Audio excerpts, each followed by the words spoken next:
I am Hayden Panettiere, and we are here at the studio recording Until Dawn. My name is Rami Malek, and I play Josh. My name is Megan Martin. My name is Brett Dalton. My name is Antonella Lentini, and I played Hannah and Beth. My name is Jordan Fisher, and I play the character Matthew, Matt for short. I'm Nicole Bloom, and I play Emily in the game. My name is Noah Fleiss. I am Galadriel Steinman, and I play Ashley. So Until Dawn is the story of 8 teenagers who revisit this cabin in the woods about a year later after a really traumatic experience where I've lost 2 of my sisters, so coming to kind of get some closure in that respect. One of the things that Larry does really well is make these multi-layered characters, and I think for just the story in general, it follows the quintessential horror film plot lines, but the characters are so unique in themselves, and I think that's very cool. Sam and I have a few things in common, such as being huge lovers of animals, and she's a huge animal lover. She's vegan. She is a pacifist. I'm not quite sure if I'm gonna go as far as saying that I'm a pacifist, but she's spunky and cool. I know that she, I think, is made fun of a little bit by the rest of them who think that her morals and her beliefs in that area are a little ridiculous and they don't agree with them, but she doesn't care. It doesn't stop her from being herself, and that's something that I hope I have in common with her. You know, he definitely can be depressed at some times and a bit of a loner, but he takes some solace in one of his sister's friends, Sam, played by Hayden Panettiere, and invites everybody back to the same house the next year to kind of find some closure. Jessica she has a whole lot of personality. She is definitely the sort of mean girl character that, you know, at school she knows she's pretty, she knows that boys like her, and she's gonna use it to her advantage. He's got a big heart, and you can tell that that's very evident, especially how he treats his girlfriend, Emily, and, you know, he's kind of a meathead, but in the best way possible. She really knows what she wants, and she manages to get that from whomever it is, whether it be Matt or Mike. You know, she's really driven, and I can definitely relate to that. My character is Chris, and he is what society might consider the nerd of the group, and he kind of embraces it. Ashley she's a little more serious than some of the other girls. She's definitely very intelligent and thoughtful. She kind of looks at the whole big picture of things. She's not quite as geeky as Chris, but they connect in a lot of ways. Mike is like big guy on campus. He's the class president who has some charm and has brain, and I don't know, people seem to like Mike.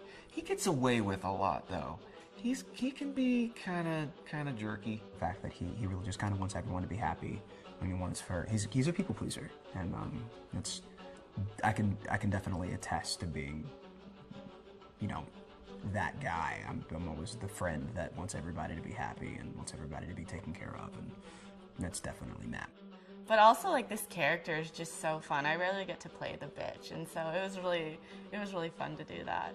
I just think this is just the coolest thing to be a part of, and I just think it's going to take the world by storm. I really do.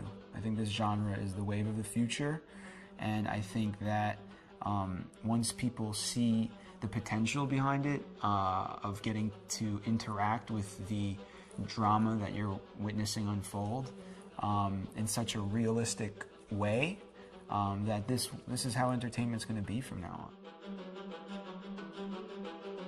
My name is Will Biles, Executive Creative Director of Until Dawn. The first part of getting a believable facial performance in-game is to capture, topographically, the actor's range of emotional expressions as separate versions of the same head. Every tiny nuance gets digitized and merged, effectively creating a model that can recreate every facial movement that the actor makes.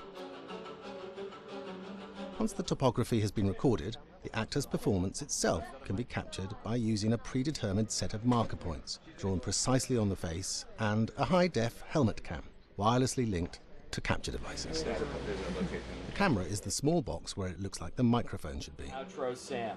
Mark. It records in high def the movement of the dots throughout the performance that will drive the expressions captured earlier. Unlike other systems, this form of capture is far less lossy because there are fewer interpretations between performance captured and performance rendered finally in-game. The audio is also recorded via two separate lavalier mics attached to the helmet. It takes a while for the actors to acclimatise to carrying around the recording devices and the helmet cams, but very soon the shoot becomes similar to any other effects shoot or a green screen shoot. The actors in these scenes are only recording facial animation, but use cursory body movements for pacing. Wait, and maybe we should all stick together and find everybody and make sure that we're all okay, so... 1-1, the year before the prank. Take 2, Mark. Other than the other actors, they have to use their imagination for everything and everywhere that they are supposed to be seeing and feeling. Idiot! So dumb! From a hot midday studio in Los Angeles to a freezing midnight mountain in British Columbia.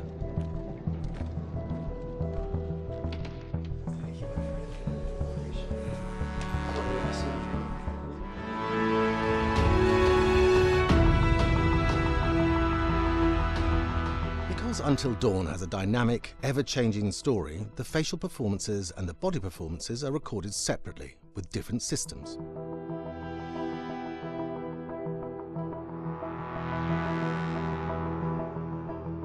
With the body capture, we use reflective bead suits and an infrared camera matrix system that drives the CG bone hierarchies in our character models.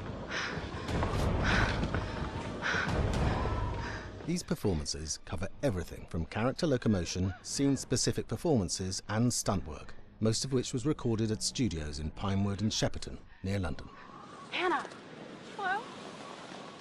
Combining all the elements seamlessly in the final game becomes a formidable editing and logistical task. Every variation, both physical and emotional, must be combined in these multi-edits. Scaffolding props have to stand in for the sets, because the hundreds of infrared cameras have to be able to see all of the reflective beads on the actor.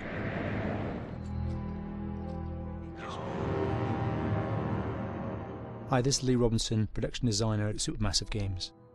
Understanding the ancient myths of the Wendigo was key for their development that helped the visual look.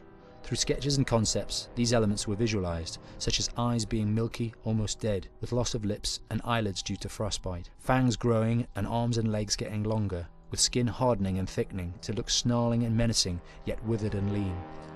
What the hell was that? Another fucking piece of... Fingers and toenails extending like claws, allowing them to climb effortlessly. We made them look gaunt and weathered, and having ragged remains of clothes they wore. Blood-stained and rotten, with patches of hair still remaining, they retained strong skeletal limbs, which enable them to be agile and quick through the environment.